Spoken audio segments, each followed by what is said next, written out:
Hi అండి, అందరికీ నమస్తే. దరిద్రుడు పెళ్ళికి వడగళ్ళ ఈరోజు వర్క్ ఎక్కువ ఉందని చెప్పి 4 గంటలకే లేచానండి.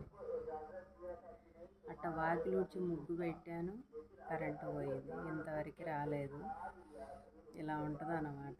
ఏదన్నా చేద్దాము అనుకున్నప్పుడు ఇంకా లేట్ అయిపోతూ ఉంటుంది. ఇంక ఎప్పటికి వచ్చిద్దో ఏంటో. ముందు నిద్ర లేచి నిద్ర వేస్ట్, ఇటు పని అవ్వలేదు. ఒక్కోసారి ఇలా అవుతుంది అన్నమాట. ఏడవలేక నవ్వటం అన్నట్టు ఉంది. ఓకేనా అండి, ఇది పరిస్థితి. ఓకేనా, ఇంకో వీడియోలో మళ్ళీ కలుద్దాం. వీడియో నచ్చితే లైక్ చేయండి, షేర్ చేయండి, సబ్స్క్రైబ్ చేయండి. చాలాసార్లు ఇంతే జరిగిద్దండి. ఈరోజు ఎలాగైనా సరే తొందరగా పని కంప్లీట్ చేసుకోవాలి అనుకుంటామా, ఆ రోజే రోజుటికన్నా ఇంకా లేట్ అయ్యిద్ది అన్నమాట. ఓకేనా, బాయ్ అండి.